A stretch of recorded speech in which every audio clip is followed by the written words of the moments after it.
చెప్పండమ్మా. భయ్యా, మాది మిలిటరీ కుటుంబం. 16 సంవత్సరాల క్రితం నా భర్త కార్గిల్ వార్లో చనిపోయారు. ఆయన ధైర్య సాహసాలకి మెచ్చి ఊరి చివరి గవర్నమెంట్ ఒక 12 ఎకరాల స్థలం కేటాయించింది. అది బాగా డెవలప్ అవడంతో కొందరు దాన్ని ఆక్రమించుకున్నారు. అడ్డెళ్లిన నా అల్లుణ్ణి కూడా లాక్కెళ్లిపోయారు. మరి పోలీసులు వాళ్ళు? మసీదును ఆక్రమిస్తేనే పోలీసులు ఎమ్మెల్యేలు నోరెత్తడం లేదు భయ్యా. ఊరేమన్నా కొట్టుపోయిందా? ఆ ఫైల్ ఇటీ అమ్మా. ఒక్కొక్కడికి కోర్టులో తాట తీస్తాను. వాడి పేరేంటన్నారు? మసూద్ పెహల్వాన్ భయ్యా. ఇది తీసుకోమ్మా. చూడమ్మా, నేను కాదు కదా, ఈ స్టేట్ లో ఇంకెవ్వరూ ఈ కేసు వాదించలేరు. దయచేసి వెళ్ళిపోండి. మీరే అలా అంటే ఎలా భయ్యా? ఒక్కడున్నాడమ్మా, అధిపతి అని వాయిదాలు అడగడం తప్ప వాదించడం అస్సలు రాదు. కానీ అతని వల్లే మీ పని అవుతుంది. ఇంతవరకు అతను కోర్టులో గెలిచింది లేదు, కోర్టు బయట ఓడింది లేదు. దానికి కారణం అతనికి కొడుకున్నాడు. మనిషి స్టైలిష్ గా ఉంటాడు కానీ టెర్రరిస్ట్ కన్నా డేంజర్ అమ్మా. ఈ కేసులో న్యాయం ఉందంటే చాలు, న్యాయం జరిగిపోద్దంతే. కానీ ఆ న్యాయం కోర్టులో ఉండదు, వాడు కొట్టే షాట్ లో ఉంటుంది.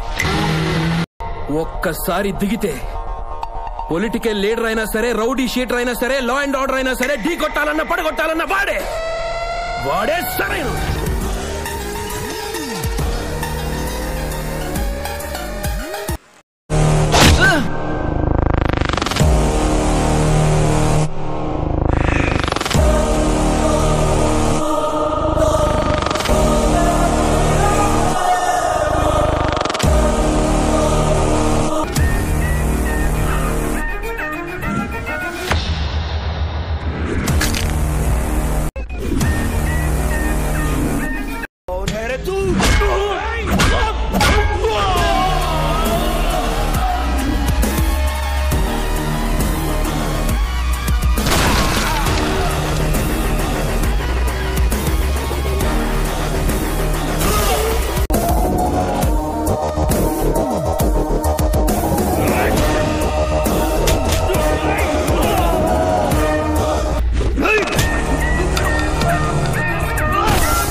నా ఏరియాకి వచ్చి నా బ్యాక్గ్రౌండ్ టచ్ చేస్తావు.